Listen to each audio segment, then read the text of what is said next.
Bonjour et bienvenue sur la plateforme La Pagaille. Aujourd'hui, on parle d'art-thérapie, une solution à vos problèmes.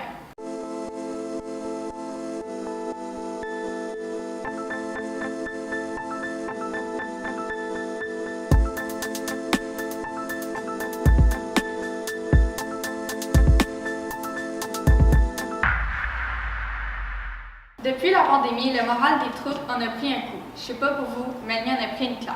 Mais allons voir un peu plus dans les faits. Selon une étude de Wang et al., 28,8% des patients déclarent avoir des symptômes d'anxiété modérés à sévères, 16,5% des symptômes dépressifs, et c'est seulement au début de la pandémie.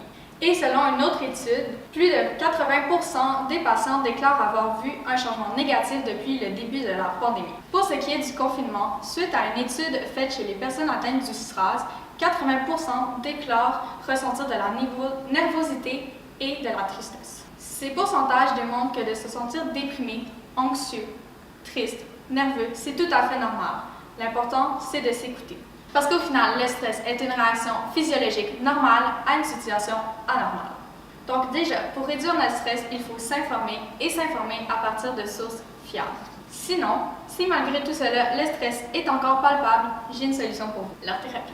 L'art-thérapie se définit comme une démarche d'accompagnement thérapeutique qui utilise les matériaux artistiques, le processus créatif, l'image et le dialogue et vise l'expression de soi, la conscience de soi et ou le changement de la personne qui consulte. Ça peut être à travers le mouvement, la musique, l'écriture ou l'art plastique. Tous les moyens sont bons pour exprimer nos sentiments d'anxiété, de stress, nos cauchemars ou nos traumatismes, nos inquiétudes. Selon une étude faite sur des patients souffrant de douleurs chroniques causées par le cancer, grâce à la musicothérapie, ils avaient un sens de contrôle plus grand sur leur maladie, donc une diminution d'anxiété, de douleur, de difficultés psychologiques autant que physiques. Ce sens de contrôle peut être particulièrement bénéfique lors de situations qui sont plus grandes que nous-mêmes ou très floues, telles une pandémie mondiale. Mais comment tout ça fonctionne? En fait, l'art a un effet stabilisateur sur notre corps et notre cerveau, ce qui réduit la pression sanguine et le battement cardiaque. Par exemple, grâce à la musique, l'activité neurologique serait calmée, entre autres grâce à l'amygdale associée à la peur et l'hypothalamus associé au stress. De plus, lorsque l'on observe quelque chose de beau, c'est le système de la récompense qui est enclenché. Le lobule fusiforme agit pour reconnaître l'œuvre, ce qui déclenche les stimuli qui activent par la suite la partie du cerveau liée au plaisir émotionnel. Mais ce n'est pas tout. Les ondes associées à la conscience de soi, l'imagination, l'identité et l'émotion sont tout aussi exploitées. Et ceci enclenche les hormones du bien-être et du plaisir, telles la sérotonine, la dopamine et l'ocytocine.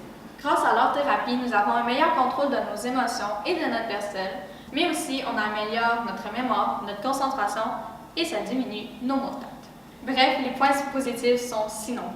En moment de déprime, il faut se reconnecter avec soi-même, son corps, ses ressentis, ses émotions. Et l'art-thérapie peut être la solution. Que ce soit en peignant un Bob Ross dans sa chambre, la Joconde dans son entrée, apprendre une chanson, écrire un poème, danser, dessiner, tous les moyens sont bons pour se faire du bien et pour se faire plaisir. We don't make mistakes. We have happy accidents. Et fun fact, une raison pourquoi le système de la récompense est sollicité lorsque l'on perçoit quelque chose de beau en musique, c'est parce que le cerveau peut prédire certaines notes. Par exemple, si je joue la 5e symphonie de Beethoven,